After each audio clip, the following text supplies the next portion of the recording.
ಯಾರು ಅವಮಾನ ಮಾಡಿರ್ತಕ್ಕಂಥದ್ದು? ಅಂಬೇಡ್ಕರ್ಗೆ ಅವಮಾನ ಮಾಡಿರ್ತಕ್ಕಂಥದ್ದು ನೀವು, ಅಮಿತ್ ಶಾ ಅವರಲ್ಲ. ಹೆಂಗೆ ಅವಮಾನ ಮಾಡಿದಿರಿ? ಅಂಬೇಡ್ಕರ್ಗೆ ಭಾರತ ರತ್ನ ಕೊಡಲಿಲ್ಲ. ಅಂಬೇಡ್ಕರ್ ಅವರು ದೈವಾಧೀನರಾದಂಥ ಸಂದರ್ಭದಲ್ಲಿ ಶವ ಸಂಸ್ಕಾರ ಮಾಡೋದಕ್ಕೆ ದೆಹಲಿನಲ್ಲಿ ಜಾಗ ಕೊಡಲಿಲ್ಲ. ಅಷ್ಟೇ ಅಲ್ಲ, ಅಲ್ಲಿನ ವಿಮಾನದಲ್ಲಿ ಅವರ ಶವವನ್ನು ತೆಗೆದುಕೊಂಡು ಹೋಗೋದಕ್ಕೆ ವಿಮಾನದ ಬಾಡಿಗೆ ಕೊಡಲಿಲ್ಲ. 2 ಸಾರಿ ಎಲೆಕ್ಷನ್ನಲ್ಲಿ ಅಂಬೇಡ್ಕರ್ ನಿಂತಾಗ ಸೋಲಿಸಿದ್ರಿ. ಅಂಬೇಡ್ಕರ್ನ ಸೋಲಿಸಬೇಕು ಅಂತೇಳಿ ನೆಹರು ಅವತ್ತಿನ ಪ್ರಧಾನಮಂತ್ರಿ ಚುನಾವಣೆ ಪ್ರಚಾರ ಮಾಡಿದರು. ಅವತ್ತೇನಾದರೂ ನಮಗೆ ಅಧಿಕಾರದಲ್ಲಿ ಬರ್ತಕ್ಕಂಥ ಅಧಿಕಾರವನ್ನು ಹಿಡಿತಕ್ಕಂಥ ಶಕ್ತಿ ಇದ್ದಿದ್ರೆ ನಾವು ಅಂಬೇಡ್ಕರ್ ಅವರನ್ನೇ ಪ್ರಧಾನಮಂತ್ರಿಯನ್ನಾಗಿ ಮಾಡ್ತಾ ಇದ್ವಿ. ನೀವೇನು ಮಾಡಿದ್ರಿ? ಸೋಲಿಸಿದ್ರಿ. ಲಜ್ಜೆಗೆಟ್ಟಿರ್ತಕ್ಕಂಥ ಕಾಂಗ್ರೆಸ್ ಅಂಬೇಡ್ಕರ್ ಅವರ ಹೆಸರು ಹೇಳೋದಕ್ಕೆ ಮತ್ತು ಬಾಪೂಜಿ ಅವರ ಮಹಾತ್ಮ ಗಾಂಧೀಜಿಯವರ ಹೆಸರು ಹೇಳೋದಕ್ಕೆ ಒಂದು ಸ್ವಲ್ಪನಾರು ನಾಚಿಕೆ ಆಗಬೇಕಾಗಿತ್ತು. ಇವ್ರು ಗಾಂಧಿ ಭಾರತ, ಬಾಪು ಭಾರತವನ್ನು ಕಟ್ಟಲಿಕ್ಕೆ ಹೊರಟಿದಾರಂತೆ. ಹಾಗಾಗಿ ಇವ್ರಿಗೆ ನಾಚಿಕೆ ಆಗಬೇಕು. ಮೊದಲು ರಾಜೀನಾಮೆಯನ್ನು ಕೊಟ್ಟು ಹೊರಗೆ ಹೋಗಬೇಕು ಅಂತೇಳಿ ಈ ಸಂದರ್ಭದಲ್ಲಿ JDSನ ನಮ್ಮ ಶರವಣ ಅವರು ಮತ್ತು ನಾವು ಒತ್ತಾಯ ಮಾಡ್ತೇವೆ. ನಾವು ಇದೇ ರೀತಿಯಲ್ಲಿ ಸರ್ಕಾರ ಮುಂದುವರೆದಿದ್ದೇ ಆದರೆ ನಮ್ಮ ನಾಯಕರುಗಳ ಜೊತೆಯಲ್ಲಿ ಮಾತಾಡಿ ಮುಂದಿನ ದಿನಗಳಲ್ಲಿ ಒಂದು ದೊಡ್ಡ ಹೋರಾಟವನ್ನು ಮಾಡ್ತೇವೆ ಅಂತೇಳಿ ಈ ಸಂದರ್ಭದಲ್ಲಿ ವಿನಂತಿಯನ್ನು ಮಾಡ್ತೇನೆ. ಹಾಗಾಗಿ ಅವ್ರ ಬಗ್ಗೆ ನಮ್ಮ ಪಕ್ಷ ತೀರ್ಮಾನ ಮಾಡುತ್ತೆ. ಮುಂದಿನ ದಿನಗಳಲ್ಲಿ ಯಾರು ಕಾಂಗ್ರೆಸ್ಸಿನ ಸಭೆಗಳಿಗೆ ಹೋಗ್ತಾ ಇದ್ದಾರೆ ಅಂಥ ಶಾಸಕರ ಬಗ್ಗೆ ಮುಂದಿನ ದಿನಗಳಲ್ಲಿ ನಮ್ಮ ಹೈಕಮಾಂಡ್ ಕ್ರಮವನ್ನು ತೆಗೆದುಕೊಳ್ಳುತ್ತೆ. ಖಂಡಿತ ಮುಜುಗರ ಆಗಿದೆ. ಇದ್ರ ಬಗ್ಗೆ ನಮ್ಮ ಪಕ್ಷ ಮುಂದಿನ ತೀರ್ಮಾನವನ್ನು ತೆಗೆದುಕೊಳ್ಳುತ್ತೆ. ಬಿಜೆಪಿ ಮತ್ತು JDS ಎರಡೂ ಪಕ್ಷದಿಂದ ಕೂಡ ಶಾಸಕರುಗಳು ಬರ್ತಾರೆ ನಮ್ಮ ಪಕ್ಷಕ್ಕೆ ಸೂಕ್ತ ಸಮಯದಲ್ಲಿ ಅನ್ನುವಂಥದ್ದು ಸಚಿವರುಗಳು ಪದೇ ಪದೇ ಹೇಳ್ತಿದ್ದಾರೆ. ಈಗ ಶರವಣ ಅವರು ಮತ್ತು ನಾವು ಇಬ್ಬರು ಇದ್ದೀವಿ. ಇವರು ಕಾಂಗ್ರೆಸ್ಸಿನ ದುರಾಡಳಿತವನ್ನು ಮುಚ್ಚಿ ಹಾಕೊಳ್ಳೋದಕ್ಕೋಸ್ಕರವಾಗಿ JDSನ ಮತ್ತು BJPಯ ಶಾಸಕರು ಬರ್ತಾರೆ ಅಂಥೇಳಿ ಹೇಳ್ತಾ ಇದ್ದಾರೆ, ಹಗಲುಗನಸು ಕಾಣ್ತಾ ಇದ್ದಾರೆ. ಹಾಗಾಗಿ ಸಾಧ್ಯನೇ ಇಲ್ಲ. ಮೊದಲು ಯಾರು ಮುಖ್ಯಮಂತ್ರಿ ಚೇರ್ ಉಳಿಸ್ಕೊಳ್ಳೋದಕ್ಕೂ ನೋಡ್ಕೊಳ್ಳಿ. ಮೊದಲು ಒಂದು ಕಡೆ ಒಂದು ಗುಂಪು ಹೇಳ್ತಾ ಇದೆ ಸಿದ್ದರಾಮಯ್ಯ ಅವರು ಬೇಗ ರಾಜೀನಾಮೆ ಕೊಡಬೇಕು ಅಂತೇಳಿ, ಇನ್ನೊಂದು ಗುಂಪು ಹೇಳ್ತಾ ಇದೆ ಸಿದ್ದರಾಮಯ್ಯ ಅವರು ರಾಜೀನಾಮೆ ಕೊಡಬಾರ್ದು, 5 ವರ್ಷ ಇವರೇ ಮುಖ್ಯಮಂತ್ರಿ ಆಗಿರ್ತಾರೆ ಅಂಥೇಳಿ. ಇವ್ರು ಮೊದಲು ಚೇರ್ ಉಳಿಸ್ಕೊಳ್ಳೋದ್ರ ಬಗ್ಗೆ ಗಮನ ಕೊಡಲಿ. ಬೇರೆ ಪಕ್ಷದ ಶಾಸಕರನ್ನ ನಿಮ್ಮ ಶಾಸಕರು ಏನು ಹೇಳ್ತಾ ಇದ್ದಾರೆ, ಮೊದಲು ಅವ್ರ ಬೇಡಿಕೆಗಳನ್ನು ಈಡೇರಿಸ್ರಿ, ಅನುದಾನ ಕೊಡ್ರಿ ಫಸ್ಟ್ ಎಲ್ಲರಿಗೂ, ಆಮೇಲೆ ಬೇರೆ ಶಾಸಕರನ್ನ ತೆಗೆದುಕೊಳ್ವಂತ್ರಿ. ಯಾವ ಶಾಸಕರು ಹೋಗೋದಕ್ಕೆ ಸಾಧ್ಯ ಇಲ್ಲ. ಆ ಕಾಂಗ್ರೆಸ್ಸಿನ ಶಾಸಕರೇ ಕಾಂಗ್ರೆಸ್ಸಿನ ಈ ದುರಾಡಳಿತದ ಬಗ್ಗೆ ಬೇಜಾರಾಗಿದ್ದಾರೆ ಅಂತ ಹೇಳೋದಕ್ಕೆ ಬಯಸ್ತಾನೆ. ಯಾರು ಕೂಡ ಆ ರೀತಿಯ ಮೈಂಡ್ ಸೆಟ್, ಆ ರೀತಿಯ ಯೋಚನೆಯನ್ನು ಯಾರೂ ಮಾಡ್ತಾ ಇಲ್ಲ.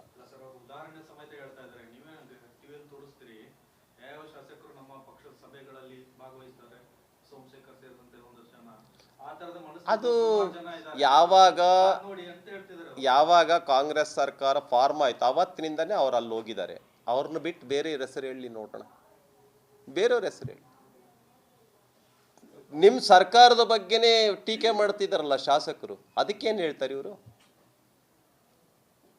ನಿಮ್ಮ ಶಾಸಕರೇ ಟೀಕೆ ಮಾಡ್ತಾ ಇದ್ದಾರೆ, ಅದ್ರ ಬಗ್ಗೆ ಮೊದಲು ಉತ್ತರ ಕೊಡ್ಲಿ. ಅವ್ರ ತಟ್ಟೆಯಲ್ಲಿ ಬಿದ್ದಿರತಕ್ಕಂಥದ್ರ ಬಗ್ಗೆ ಯೋಚನೆ ಮಾಡಿ ಆಮೇಲೆ ಬೇರೆಯವ್ರ ತಟ್ಟೆ ಬಗ್ಗೆ ಯೋಚನೆ ಹೇಳಿ. ನಾವು ಏನು ಹೇಳ್ತೀವಿ, ಸರ್ಕಾರದ ವೈಫಲ್ಯಗಳನ್ನು ಮತ್ತು ಆ ಕಾಂಗ್ರೆಸ್ ಪಕ್ಷದಲ್ಲಿ ಆಗುವಂಥ ಆಂತರಿಕ ಈ ಒಂದು ಕಿತ್ತಾಟವನ್ನು ಮುಚ್ಚಾಕ್ಲಿಕ್ಕೋಸ್ಕರ JDSನ BJP ಮೇಲೆ ಅವರು ತೋರಿಸ್ತಾ ಇರತಕ್ಕಂಥದ್ದನ್ನು ಬಿಡಲಿ. ಮೊದಲನೇದಾಗಿ ಇವತ್ತು ಅವರ ಶಾಸಕರನ್ನ ಉಳಿಸ್ಕೊಳ್ಳಿಕ್ಕೋಸ್ಕರ ಏನು ಮಾಡಬೇಕೋ ಅದನ್ನು ಮಾಡಲಿ. ಮುಖ್ಯಮಂತ್ರಿಗಳು ಮತ್ತು ಕಾಂಗ್ರೆಸ್ ಪಕ್ಷದ ಅಧ್ಯಕ್ಷರು ಇವತ್ತೇನು ಇಬ್ಬರಲ್ಲಿ ಏನು ಕಿತ್ತಾಟಗಳು ಶುರುವಾಗಿದೆ, ಇವತ್ತು ಇವರು ಕಾಂಗ್ರೆಸ್ನ ಅಧ್ಯಕ್ಷರ ಕುರ್ಚಿಯನ್ನು ಇವರು ಉಳಿಸ್ಕೋಬೇಕು, ಇವರು ಮುಖ್ಯಮಂತ್ರಿ ಕುರ್ಚಿಯನ್ನು ಇವರು ಉಳಿಸ್ಕೋಬೇಕು. ಅದು ಎರಡನ್ನೂ ಕೂಡ ಬಿಟ್ಟು ನಮ್ಮ ಮೇಲೆ ಬೆಟ್ಟೆ ತೋರಿಸೋದು ಎಷ್ಟು ಮಾತ್ರ ಸರಿ? ಇದನ್ನು ಜನ ಪ್ರಶ್ನೆ ಮಾಡ್ತಾ ಇರತಕ್ಕಂಥದ್ದು, ನಾವಲ್ಲ. BJP ಆಗಲಿ JDS ಆಗಲಿ ಯಾವ ಶಾಸಕರು ಕೂಡ ಎಲ್ಲಿ ಕೂಡ ಹೋಗಲ್ಲ. ಸುಮ್ಮನೆ ಅವರು ಏನೋ ಒಂದು ತಿರುಕಣ ಕನಸನ್ನ ಕಾಣ್ಕೊಂಡು ಇವತ್ತು ಈ ತರ ಒಂದು ಆರೋಪನ ಮಾಡ್ತಾ ಇದ್ದಾರೆ. ಇದು ಸನ್ಮಾನ್ಯ ಮುಖ್ಯಮಂತ್ರಿಗಳಾಗ್ಲಿ, KPCC ಅಧ್ಯಕ್ಷರು, ಉಪಮುಖ್ಯಮಂತ್ರಿಗಳಾಗ್ಲಿ, ಕಾಂಗ್ರೆಸ್ನ ಯಾವುದೇ ನಾಯಕರಿಗಾಗ್ಲಿ ಈ ಶೋಭೆ ತರುವಂಥದ್ದು ಅಲ್ಲ ಅನ್ನೋದನ್ನ ಹೇಳಲಿಕ್ಕೆ ಬಯಸ್ತಾ ಇದ್ದೀನಿ. ನೋಡ್ರಿ, ಒಂದು ಮನೆ ಅಂತ ಹೇಳಿದ್ಮೇಲೆ ಗಂಡ ಹೆಂಡತಿ ಜಗಳ ಉಂಡು ಮೊಳಗ ತನಕ ಅಂತ ಹೇಳ್ತಾರೆ. ರಾತ್ರಿ ಜಗಳ ಆಡ್ತಾರೆ, ಬೆಳಗ್ಗೆ ಹೇಳಿದ ತಕ್ಷಣ ಎಲ್ಲ ಸರಿ ಹೋಗ್ತದೆ. ಇದೆಲ್ಲ ಸಣ್ಣ ಪುಟ್ಟ ವ್ಯತ್ಯಾಸಗಳು ಇರೋದೇ. ಮನಸ್ತಾಪ ಅನ್ನೋದು ಇದ್ರೇನೆ ಪ್ರಜಾಪ್ರಭುತ್ವ. ಅವರ ಒಂದು ಏನು ಒಂದು ಬಯಕೆ ಇದೆ ಅದನ್ನು ಹೇಳ್ಕೊಳ್ಳೇಬೇಕಲ್ವಾ, ಹೇಳ್ಕೋತಾರೆ. ಮತ್ತು ಆ ಬಯಕೆಯನ್ನು ಈಡೇರಿಸುವಂಥ ಕೆಲಸ ಪಕ್ಷದ ವರಿಷ್ಠರು ಮಾಡ್ತಾರೆ. ಅಲ್ಲಿಗೆಲ್ಲ ಕ್ಲಿಯರ್ ಆಗುತ್ತೆ. ಹಾಗಂತೇಳಿ ಏನು ಬರಲೇಬಾರ್ದು ಅಂತ ಎಲ್ಲದು ಉಂಟಾ? ಆ ಥರ ಏನೂ ಇಲ್ಲ. ಸಣ್ಣ ಪುಟ್ಟ ವ್ಯತ್ಯಾಸಗಳು ಬರುತ್ತೆ, ಅದನ್ನು ಸರಿಪಡಿಸುವಂಥ ಕೆಲಸ ಪಕ್ಷದ ವರಿಷ್ಠರು ನೋಡ್ಕೋತಾರೆ. JDS ಅಲ್ಲಾಗಲಿ BJP ಅಲ್ಲಿ ಯಾವ ಶಾಸಕರು ಕೂಡ ಬಿಟ್ಟು ಹೋಗಲ್ಲ. ಯಾರು ಅವಮಾನ ಮಾಡಿರ್ತಕ್ಕಂಥದ್ದು ಅಂಬೇಡ್ಕರ್ಗೆ ಅವಮಾನ ಮಾಡಿರ್ತಕ್ಕಂಥದ್ದು ನೀವು, ಅಮಿತ್ ಶಾ ಅವರಲ್ಲ. ಹೆಂಗೆ ಅವಮಾನ ಮಾಡಿದಿರಿ? ಅಂಬೇಡ್ಕರ್ಗೆ ಭಾರತ ರತ್ನ ಕೊಡಲಿಲ್ಲ. ಅಂಬೇಡ್ಕರ್ ಅವರು ದೈವಾಧೀನರಾದಂಥ ಸಂದರ್ಭದಲ್ಲಿ ಶವ ಸಂಸ್ಕಾರ ಮಾಡೋದಕ್ಕೆ ದೆಹಲಿನಲ್ಲಿ ಜಾಗ ಕೊಡಲಿಲ್ಲ. ಅಷ್ಟೇ ಅಲ್ಲ, ಅಲ್ಲಿನ ವಿಮಾನದಲ್ಲಿ ಅವರ ಶವವನ್ನು ತೆಗೆದುಕೊಂಡು ಹೋಗೋದಕ್ಕೆ ವಿಮಾನದ ಬಾಡಿಗೆ ಕೊಡಲಿಲ್ಲ. 2 ಸಾರಿ ಎಲೆಕ್ಷನ್ನಲ್ಲಿ ಅಂಬೇಡ್ಕರ್ ನಿಂತಾಗ ಸೋಲಿಸಿದ್ರಿ. ಅಂಬೇಡ್ಕರ್ನ ಸೋಲಿಸ್ಬೇಕು ಅಂತೇಳಿ ನೆಹರು ಅವತ್ತಿನ ಪ್ರಧಾನಮಂತ್ರಿ ಚುನಾವಣೆ ಪ್ರಚಾರ ಮಾಡಿದರು. ಅವತ್ತೇನಾದರೂ ನಮಗೆ ಅಧಿಕಾರದಲ್ಲಿ ಬರ್ತಕ್ಕಂಥ ಅಧಿಕಾರವನ್ನು ಹಿಡಿತಕ್ಕಂಥ ಶಕ್ತಿ ಇದ್ದಿದ್ರೆ ನಾವು ಅಂಬೇಡ್ಕರ್ ಅವರನ್ನೇ ಪ್ರಧಾನಮಂತ್ರಿಯನ್ನಾಗಿ ಮಾಡ್ತಾ ಇದ್ವಿ. ನೀವೇನು ಮಾಡಿದ್ರಿ? ಸೋಲಿಸಿದ್ರಿ. ಲಜ್ಜೆಗೆಟ್ಟಿರ್ತಕ್ಕಂಥ ಕಾಂಗ್ರೆಸ್ ಅಂಬೇಡ್ಕರ್ ಅವರ ಹೆಸರು ಹೇಳೋದಕ್ಕೆ ಮತ್ತು ಬಾಪೂಜಿ ಅವರ ಮಹಾತ್ಮ ಗಾಂಧೀಜಿಯವರ ಹೆಸರು ಹೇಳೋದಕ್ಕೆ ಒಂದು ಸ್ವಲ್ಪನಾರು ನಾಚಿಕೆ ಆಗಬೇಕಾಗಿತ್ತು. ಇವ್ರು ಗಾಂಧಿ ಭಾರತ, ಬಾಪು ಭಾರತವನ್ನು ಕಟ್ಟಲಿಕ್ಕೆ ಹೊರಟಿದಾರಂತೆ. ಹಾಗಾಗಿ ಇವರಿಗೆ ನಾಚಿಕೆ ಆಗಬೇಕು. ಮೊದಲು ರಾಜೀನಾಮೆಯನ್ನು ಕೊಟ್ಟು ಹೊರಗೆ ಹೋಗಬೇಕು ಅಂತೇಳಿ ಈ ಸಂದರ್ಭದಲ್ಲಿ JDSನ ನಮ್ಮ ಶರವಣ ಅವರು ಮತ್ತು ನಾವು ಒತ್ತಾಯ ಮಾಡ್ತೇವೆ. ನಾವು ಇದೇ ರೀತಿಯಲ್ಲಿ ಸರ್ಕಾರ ಮುಂದುವರೆದಿದ್ದೇ ಆದರೆ ನಮ್ಮ ನಾಯಕರುಗಳ ಜೊತೆಯಲ್ಲಿ ಮಾತಾಡಿ ಮುಂದಿನ ದಿನಗಳಲ್ಲಿ ಒಂದು ದೊಡ್ಡ ಹೋರಾಟವನ್ನು ಮಾಡ್ತೇವೆ ಅಂತೇಳಿ ಈ ಸಂದರ್ಭದಲ್ಲಿ ವಿನಂತಿಯನ್ನು ಮಾಡ್ತೇನೆ. ಹಾಗಾಗಿ ಅವರ ಬಗ್ಗೆ ನಮ್ಮ ಪಕ್ಷ ತೀರ್ಮಾನ ಮಾಡುತ್ತೆ. ಮುಂದಿನ ದಿನಗಳಲ್ಲಿ ಯಾರು ಕಾಂಗ್ರೆಸ್ಸಿನ ಸಭೆಗಳಿಗೆ ಹೋಗ್ತಾ ಇದ್ದಾರೆ ಅಂಥ ಶಾಸಕರ ಬಗ್ಗೆ ಮುಂದಿನ ದಿನಗಳಲ್ಲಿ ನಮ್ಮ ಹೈಕಮಾಂಡ್ ಕ್ರಮವನ್ನು ತೆಗೆದುಕೊಳ್ಳುತ್ತೆ. ಖಂಡಿತ ಮುಜುಗರ ಆಗಿದೆ.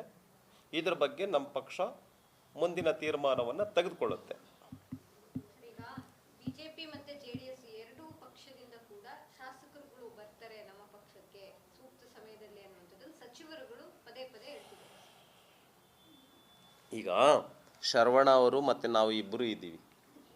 ಇವರು ಕಾಂಗ್ರೆಸ್ಸಿನ ದುರಾಡಳಿತವನ್ನು ಮುಚ್ಚಿ ಹಾಕೊಳ್ಳೋದಕ್ಕೋಸ್ಕರವಾಗಿ JDSನ ಮತ್ತು BJPಯ ಶಾಸಕರು ಬರ್ತಾರೆ ಅಂಥೇಳಿ ಹೇಳ್ತಾ ಇದ್ದಾರೆ, ಹಗಲುಗನಸು ಕಾಣ್ತಾ ಇದ್ದಾರೆ.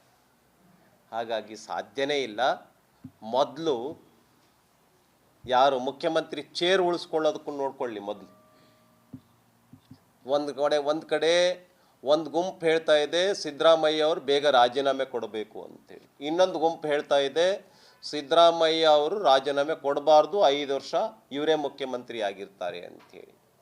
ಇವ್ರು ಮೊದಲು ಚೇರ್ ಉಳಿಸ್ಕೊಳ್ಳೋದ್ರ ಬಗ್ಗೆ ಗಮನ ಕೊಡಲಿ. ಬೇರೆ ಪಕ್ಷದ ಶಾಸಕರನ್ನ ನಿಮ್ಮ ಶಾಸಕರು ಏನು ಹೇಳ್ತಾ ಇದ್ದಾರೆ, ಮೊದಲು ಅವ್ರ ಬೇಡಿಕೆಗಳನ್ನು ಈಡೇರಿಸ್ರಿ, ಅನುದಾನ ಕೊಡ್ರಿ ಫಸ್ಟ್ ಎಲ್ಲರಿಗೂ, ಆಮೇಲೆ ಬೇರೆ ಶಾಸಕರನ್ನ ತೆಗೆದುಕೊಳ್ವಂತ್ರಿ.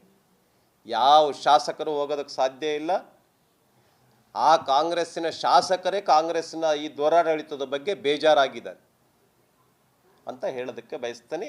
ಯಾರು ಕೂಡ ಆ ರೀತಿಯ ಮೈಂಡ್ ಸೆಟ್, ಆ ರೀತಿಯ ಯೋಚನೆಯನ್ನು ಯಾರೂ ಮಾಡ್ತಾ ಇಲ್ಲ.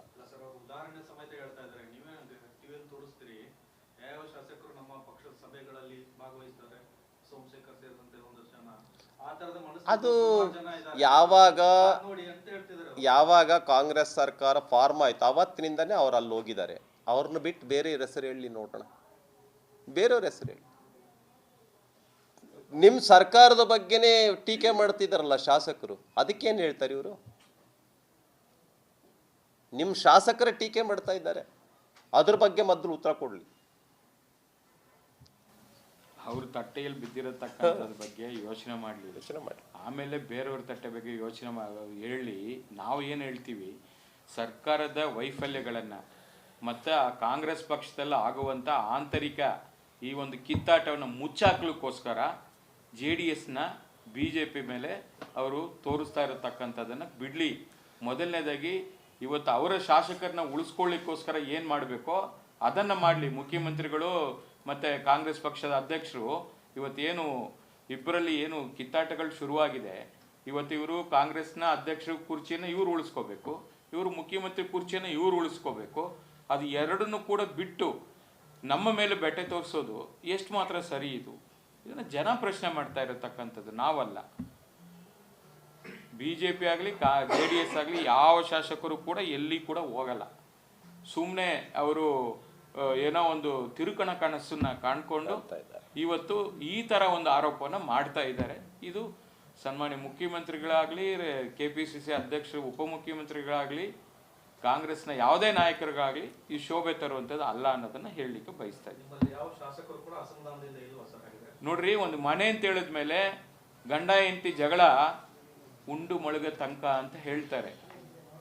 ರಾತ್ರಿ ಜಗಳ ಆಡ್ತಾರೆ, ಬೆಳಗ್ಗೆ ಹೇಳಿದ ತಕ್ಷಣ ಎಲ್ಲ ಸರಿ ಹೋಗ್ತದೆ. ಇದೆಲ್ಲ ಸಣ್ಣ ಪುಟ್ಟ ವ್ಯತ್ಯಾಸಗಳು ಇರೋದೇ. ಮನಸ್ತಾಪ ಅನ್ನೋದು ಇದ್ರೇನೆ ಪ್ರಜಾಪ್ರಭುತ್ವ. ಅವರ ಒಂದು ಏನು ಒಂದು ಬಯಕೆ ಇದೆ ಅದನ್ನು ಹೇಳ್ಕೊಳ್ಳೇಬೇಕಲ್ವಾ? ಹೇಳ್ಕೋತಾರೆ, ಮತ್ತು ಆ ಬಯಕೆಯನ್ನು ಈಡೇರಿಸುವಂಥ ಕೆಲಸ ಪಕ್ಷದ ವರಿಷ್ಠರು ಮಾಡ್ತಾರೆ. ಅಲ್ಲಿಗೆಲ್ಲೇ ಕ್ಲಿಯರ್ ಆಗುತ್ತೆ. ಹಾಗಂತೇಳಿ ಏನು ಬರಲೇಬಾರ್ದು ಅಂತ ಎಲ್ಲದು ಉಂಟಾ? ಆ ಥರ ಏನೂ ಇಲ್ಲ. ಸಣ್ಣ ಪುಟ್ಟ ವ್ಯತ್ಯಾಸಗಳು ಬರುತ್ತೆ, ಅದನ್ನು ಸರಿಪಡಿಸುವಂಥ ಕೆಲಸ ಪಕ್ಷದ ವರಿಷ್ಠರು ನೋಡ್ಕೋತಾರೆ. JDS ಅಲ್ಲಾಗಲಿ BJP ಅಲ್ಲಿ ಯಾವ ಶಾಸಕರು ಕೂಡ ಬಿಟ್ಟು ಹೋಗಲ್ಲ.